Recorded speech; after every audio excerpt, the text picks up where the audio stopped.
Let's begin in Delaware with April. Welcome to the Savage Nation, April. Yes, I wanted to say that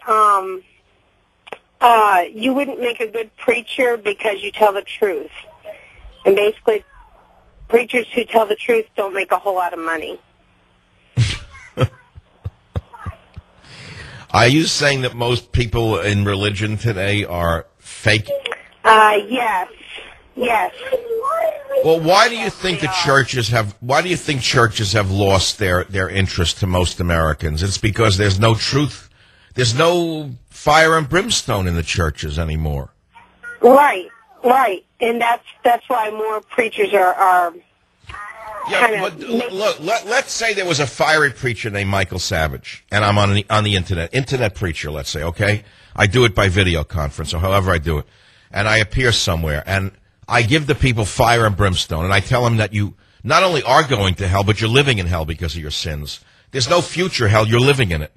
Every sin you commit, you know you're living in hell, and just look at your children, what you've done to them through your crimes. You're telling me people wouldn't come to hear that? They would come to hear that. Well, the thing is, my husband's a preacher, and I know a lot of preachers, and they're not of the richest people, you know. Well, I understand, but they're supposed to be kind of, poor. I mean, Jesus was poor, wasn't he? I know, but I just thought that your comment was... I think you should take faith in the fact that truth is its own reward, number one, and there's a certain richness, there's a certain wealth in knowing you're telling the truth. Let's put it to you that way. And by the way, telling the truth and being affluent they're not mutually exclusive. You know, I would argue to the contrary, to be frank with you. I've thought about this to a great extent. Because I live in the Bay Area, which has an awful lot of poor people who are very resentful of those who have better cars, better houses, better shoes, and better wives.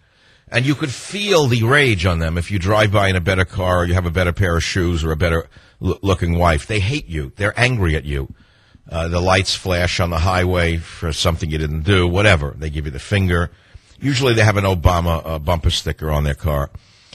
And I think about this all the time. And I have found in my life, and this is not a general prophecy of any kind, the people I've known, let's say, who've made great fortunes, and I've known a few, have given the world something that the world needed. Let me start with that.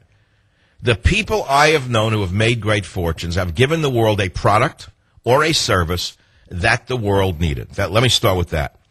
And then conversely, the people I know who are poor and unsuccessful basically have given the world very little or nothing. And they're the most resentful people I know.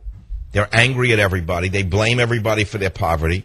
They resent anybody who is more successful than themselves. And I think that the primary tenet of a capitalist society is that basically is the old rule. If you build a better mousetrap, people will beat a path to your door. And that is still true. It always has been true. Whether that's a better website, a better service provider, a better service, a better restaurant, a better meal, a better shoe, a better dental cleaning tool. You know and I know that people have made fortunes with the most obscure little inventions, such as a kind of toothpick that cleans your gums. I think a guy I know sold it for $300 million. But you say, God, why did he make $300 million? Why didn't the government make the same money as him? See, Obama's fundamentally arguing that a crack prostitute should have the same income as Warren Buffett. Only Warren Buffett doesn't accept that because he doesn't want to accept the reality of the rhetoric of the man that he backs. He doesn't understand that Obama would like to see him living as a crack prostitute to make up for, lost time. So, I mean, let's boil it down. And I really mean it, and I'll say it again. Okay, put it another way. I don't know if you're interested in this or not, but it's interesting to me. I've been thinking about it a little bit. I looked around like yesterday. I was in San Francisco, right?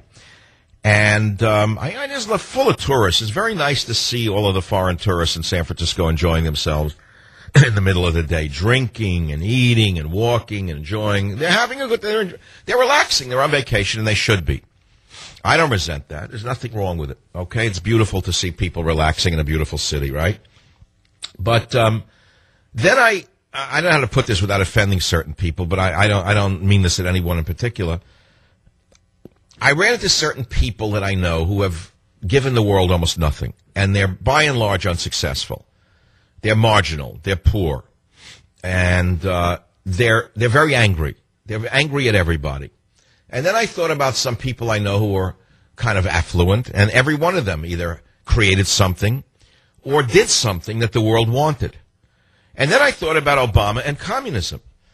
The manifesto of communism says everyone should live equally. Everyone should have a blue uniform. Everyone should have a small white car.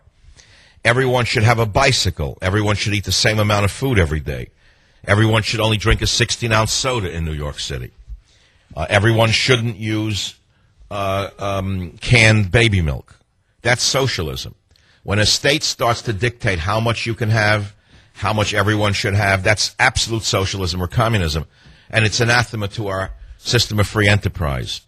Now, this is not to say that a man should be able to steal and rob and have more than the other man. I didn't say that. That's what laws are in place for, obviously.